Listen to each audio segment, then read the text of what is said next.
Estamos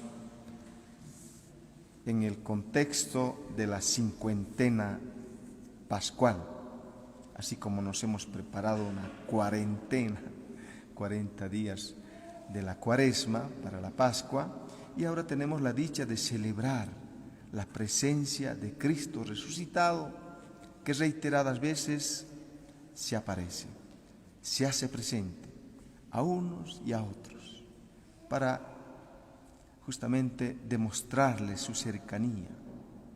Su presencia es aliento, su presencia es motivo de esperanza. Como consecuencia se llenan de alegría y en ellos, en su corazón, arde el fervor misionero, el deseo de compartir esta experiencia, porque es imposible quedarse simplemente disfrutándolo a nivel personal, íntimo, en el rincón de nuestro corazón, que por supuesto que tiene que suceder. Pero esta noticia tiene que rebasar esos límites para poder convertirnos y transformarnos en misioneros, también nosotros, según nuestras posibilidades, para compartir esta experiencia con los demás.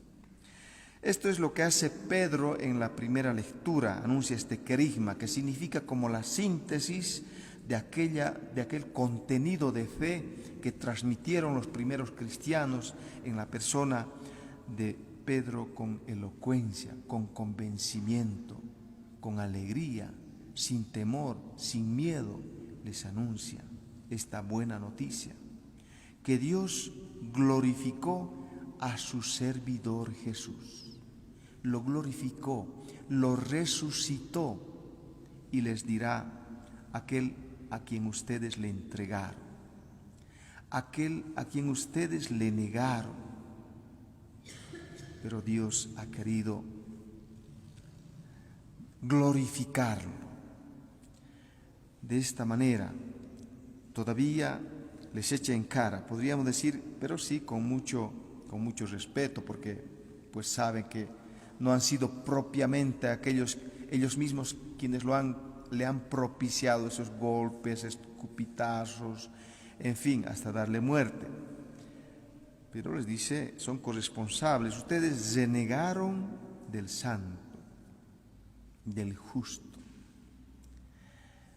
Prefirieron que se liberara a un homicida, pero ustedes mataron al autor de la vida. Ya era irresistible para quienes escuchaban, como nosotros. ¿Y ahora qué? Jesús ha resucitado. ¿Y cuál será la respuesta? Entonces da pautas San Pedro, porque dice que Dios los resucitó de entre los muertos, de la que nosotros somos testigos, porque se nos ha aparecido una y otra vez a unos y a otros. Y entonces les dice: hermanos, ustedes obraron por ignorancia, no lo han hecho propiamente por mala fe, pero no solamente ustedes, sino también sus jefes, que le condenaron a muerte siendo inocente, sabiendo que era inocente. Sin embargo, tenía que cumplirse las Escrituras. Y aquí hay un tema que Jesús en el Evangelio de Lucas los recuerda también en la segunda lectura, pero está en sintonía, digamos, como un acontecimiento que ya estaba anunciado en la ley y los profetas en el Antiguo Testamento, que tiene, por lo tanto, consecuencia, continuidad de aquello que había sido ya advertido el pueblo, pero claro, no quisieron reconocerle, que él era el Mesías, que él era el Salvador, consecuencia de lo cual vendrá el tema de su pasión. Y entonces aquí está la respuesta, la clave de la respuesta que nos da Pedro en esta primera lectura. ¿Qué es lo que corresponde hacer ante esta realidad de fe, que es un acontecimiento histórico? Por supuesto que lo es, pero no es solamente un acontecimiento histórico, es un hecho y un acontecimiento de fe. Es que Jesús de verdad transforma, cambia a la persona. Cuando hay esta experiencia del encuentro con Jesús, es inevitable la consecuencia de que tiene que haber un cambio de vida. tiene que transformarse la persona. Y por eso les dice Pedro, hagan penitencia, que sí corresponde. Es decir, arrepiéntanse de aquello que hicieron, pidan perdón. Como primer paso de conversión es el reconocimiento humilde de la falta, de la negligencia, de la desobediencia de parte de nosotros para con Dios. Pero por lo tanto, dice Pedro, conviértanse para que sus pecados sean perdonados. Conversión es cambio de dirección. Por lo tanto, poner como objeto y meta de nuestra fe y de nuestra esperanza la persona de Jesús, que todo pueda confluir, que toda pueda orientarse hacia la persona de Jesús. Esto es interesante porque hace de la vida del cristiano propiamente cristocéntrico, que el centro de su vida ya no son las cosas, ya no son, digamos, los intereses temporales y materiales, sino es la persona de Jesús. Qué lindo tener como centro de nuestra vida a Jesús mismo. En este sentido nos ayuda en la segunda lectura San Juan. Pues San Juan nos dice, bien, Jesús ha resucitado, qué alegría, porque tenemos ahora un abogado, un defensor ante el Padre. Es Jesucristo resucitado con todo poder y con toda autoridad, que allá entonces intercede por nosotros. Y él, dice Juan, un elemento más que aporta, fue víctima de propiciación por nuestros pecados, de nosotros que creemos en él. Pero dice Juan, no solamente por los nuestros. Y aquí está la dimensión universal de la salvación en Cristo, porque dice, se entregó también por los del mundo entero. Es decir, que la misión de Cristo es salvífica, pero la misión de Cristo mira no solamente la salvación del pueblo judío, del pueblo de Israel. La misión de Cristo, por lo tanto, su pasión, su muerte, su resurrección, su sangre derramada en la cruz, quiere redimir al mundo entero del pecado y de la muerte. Y esta es una buena noticia, queridos hermanos, porque la fe rebasa las fronteras, los límites que construimos los seres humanos. No tiene límites. Y la voluntad salvífica del Padre en Cristo y Jesucristo mismo tiene carácter universal. Esto es lo que debería estar también presente en nosotros. Nos gusta poner fronteras, límites, porque no piensa como nosotros, porque no actúa como nosotros, en fin. Es decir, el mundo es experto en construir barreras y fronteras. Y el Papa Francisco nos dice, no hay que construir barreras, fronteras, sino hay que construir puentes. Es decir, que haya comunicación, que haya diálogo, ¿no? Porque es odioso, son odiosas las fronteras, las barreras que construimos como seres humanos, la famosa discriminación como consecuencia de edad. Muy bien, entonces ante esta realidad de la universalidad de la salvación, Juan da un paso más. Dice que, pues, si tenemos fe en Cristo resucitado, tiene que tener también consecuencia, como dice Pedro en la primera lectura. ¿Y cuál es la consecuencia? Si creemos, tenemos que creer de verdad, no solamente teóricamente y con la palabra, sino, dice Juan, tenemos que cumplir sus mandamientos. Si cumplimos sus mandamientos, entonces significa que nuestra fe es operante, es dinámica, es activa, porque nuestra fe nos compromete. No nos quedamos simplemente contentos con hacer una señal de la cruz y bueno, pasa el día. Pues queremos de verdad que ese encuentro con el Señor sea un momento de gracia, de escucha, de abrir nuestro corazón. Siempre debemos agradecerle, pero también siempre tenemos que reconocernos delante de Dios, pues que somos frágiles, que somos débiles, que somos pecadores. Entonces ese es el punto de partida y como consecuencia pues tenemos que tratar de que se haga realidad, se haga vida sus mandatos en nosotros. Y esta es, podríamos decir, la clave del verdadero conocimiento de Cristo, conocimiento de Dios, el cumplir sus mandamientos, porque si no cumplimos sus mandamientos, dice San Juan que somos unos mentirosos. Pero si cumplimos sus mandamientos, entonces creemos de verdad y nuestra fe es auténtica. Y eso es lo que quisiéramos pedirle al Señor, que nuestra fe sea auténtica y tengamos este deseo ardiente de cumplir la palabra de Dios. Y en su palabra está su designio de amor, es un designio salvífico, como nos ha dicho Pedro en la primera lectura, ¿no? Y de esa manera la fe llega a su plenitud, ¿ya? Lo que dirá después Santiago, ¿no? La fe y las obras que van acompañadas. Entonces está el cumplimiento, por lo tanto, de los mandatos divinos. Bien, así nos introduce en la segunda lectura San Juan y entonces nos encontramos una vez más con el Evangelio de Lucas en un contexto pascual. Es decir, que Jesucristo una vez más les regala el don de su presencia. Ellos están contentos, animados, pues estaban de camino hacia su pueblo para emprender sus actividades cotidianas, Emaús, por allá, los discípulos de Emaús. Pero Jesús aparece caminando con ellos, les escucha, les va dando orientaciones sobre la Sagrada Escritura y al final, cuando ya parecía que se iba a ir de largo, le dice, quédate con nosotros. Y ahí hace este gesto de la fracción del pan. Y al partir el pan los reconocieron, es el Señor resucitado. Se dieron cuenta de la presencia de Jesús resucitado. Y esa presencia, ¿qué es lo que hace? Les transforma, cambian de dirección.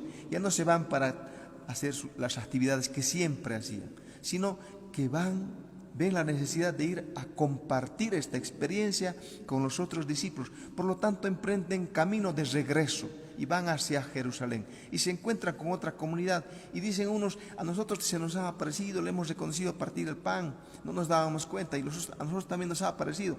Y estaban ahí compartiendo contentos y alegres y de nuevo, ¡pum!, Jesús aparece delante de ellos. Jesús resucitado aparece delante de ellos. No podían entender lo que estaba sucediendo. Estaban inundados de alegría, dice el Evangelio, porque estaban tan llenos de alegría que como que les era imposible creer y entender. Y entonces, ¿qué es lo que les dice Jesús? Este mensaje tan bonito de esperanza que siempre debe resonar en nuestro corazón en las situaciones de conflicto, de dificultades, de problemas, cuando hay enfrentamiento, cuando hay enemistad.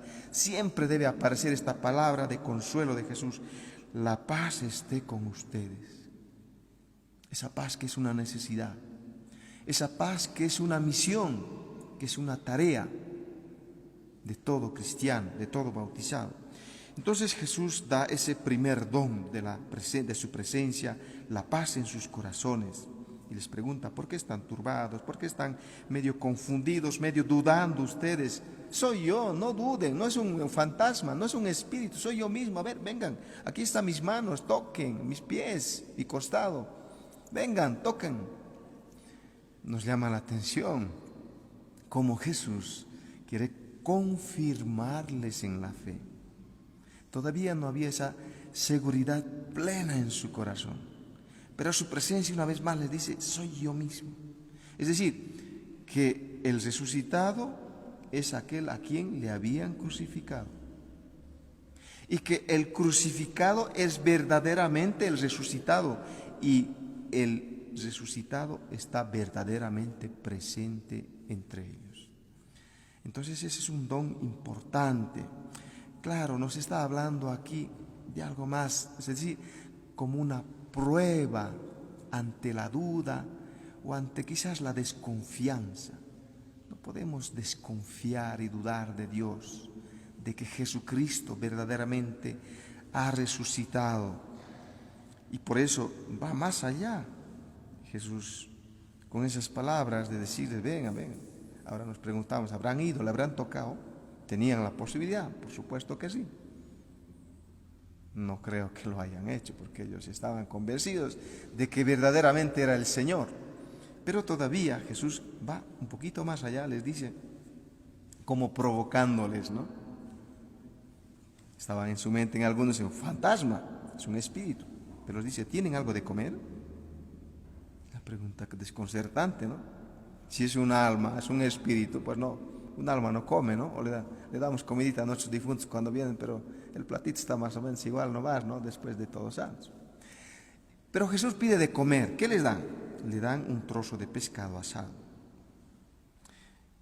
Claro, ¿qué va a suceder? Están mirando con sus propios ojos. Y Jesús lo tomó y lo comió delante de ellos. Qué bonito gesto, queridos hermanos, que Jesús quería compartir con ellos.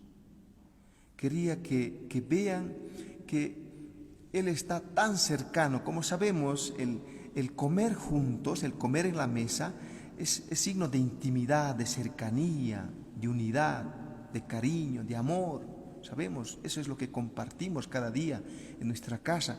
Y eso es lo que Jesús hace, quiere compartir con nosotros una vez más. Claro, es en este caso como una prueba de que Él no es un fantasma, sino es verdaderamente Jesucristo resucitado, que está presente con ellos y se sirve el alimento que le ofrece. Es bonito aquí el gesto porque es dar y es recibir. Les pide, como nos pide a nosotros, de comer. Jesús se hace peregrino, Jesús se hace mendigo, Jesús se hace pobre. Jesús pide un pedazo de pan. En el pobre, en el mendigo, está este Jesús resucitado, verdaderamente presente, y nos pide también que nosotros sepamos compartir. Y en ese compartir entonces sentimos su cercanía, su presencia. Y después nos dice Lucas el desenvolvimiento de este pasaje, que era necesario que se cumpla lo que estaba escrito. Es decir, hace una vez la referencia, como en la primera lectura, que los profetas, la ley, habían anunciado que el Mesías tenía que morir, pero después tenía que resucitar. Es decir, tenía que cumplirse todo esto. Así como lo hizo los discípulos de Emaús, les está diciendo, entiendan que esto ya estaba anunciado por Moisés, por los profetas, por los salmos. Y entonces, inmediatamente, como sucedió con los discípulos de Emaús, nos dice Lucas, se les abrió la inteligencia. Qué bonito que Jesús resucitado abre nuestra mente, nuestro corazón. ¿Pero a qué? No a cualquier cosa. Abre nuestra mente y nuestro corazón a la revelación divina, a la Sagrada Escritura, a los profetas, a la ley en el Antiguo Testamento, pero ante todo abre nuestra mente y nuestro corazón a la persona de Jesús, para no tener la mente ofuscada, estrecha, que no queremos ver la verdad, la realidad, y nos contentamos con cuentos, con fantasías, con mentiras, con cuentos inventados, que sabemos que no es verdad. Y por eso lo que tenemos que anunciar ante esta realidad, si Dios abre nuestra mente, tenemos que abrir nuestra mente a Dios, a la verdad, a la justicia, a la paz, al amor. Y entonces será signo de esperanza su presencia, queridos hermanos. Que Dios haga este milagro de abrir la mente y el corazón de los bolivianos a la verdad, a la libertad, a la justicia, a la paz, y que no se deje embaucar con el maestro de la mentira, que es el demonio, y que su arte es engañar, su arte es esclavizarlo, pero a través de la mentira, no a través de la verdad. Y así, queridos hermanos, el desenlace al final, una vez más, como en la primera lectura, como vemos en el Evangelio de Lucas, está la palabra conversión. Entonces, ante esta realidad, la presencia de Jesús, no podemos seguir con la mente cerrada, simplemente con un color o con una dirección, con un solo pensamiento. No, Dios nos ha hecho libres. Hay libertad de pensamiento y nadie puede esclavizar, nadie puede amarrar tampoco nuestro corazón, nuestra mente, ni nuestra libertad. No somos esclavos de nadie, somos hijos de Dios, y así Cristo resucitado nos quiere dar esta libertad para que actuemos con responsabilidad, para que actuemos como en la primera lectura Pedro, con libertad, sin tener miedo, para que anunciemos a Cristo resucitado. Y esa es la conversión que se nos está pidiendo ahora, queridos hermanos, y lo que nos dice al final de la primera lectura y también en el Evangelio, que nosotros tenemos que ser testigos. Pedro ha dicho, nosotros somos testigos de ese Jesús que ha resucitado, pero nosotros también tenemos que ser testigos de que Jesucristo verdaderamente ha resucitado. Y su presencia se tiene que notar, queridos hermanos. Pero si seguimos siendo nosotros amarrados por el diablo de la mentira, pues no estamos siendo liberados por este Cristo que nos trae la verdadera libertad. Y que haya también, por lo tanto, como consecuencia, el ser testigos es anunciar a Cristo. Pero también es denunciar, queridos hermanos, porque nuestra fe tiene esa dimensión profética del anuncio de la buena nueva, de la salvación de la persona de Jesús, pero también de la denuncia, de la mentira, de la injusticia, de los actos hechos con abuso de poder que hacen sufrir al hermano. No debemos ser esa mala noticia, sino tenemos que traer libertad, liberación, y esto es lo que nos va a dar la verdadera paz que trae Cristo. La paz que trae Cristo no es una paz consecuencia de las armas o de la persecución o del aprisionamiento, sino es una paz que trae de la verdadera libertad de nuestro corazón como consecuencia de la justicia y del orden que Dios ha puesto en el mundo, porque Dios nos ama, porque Dios nos consuela, porque Dios quiere salvarnos a todos.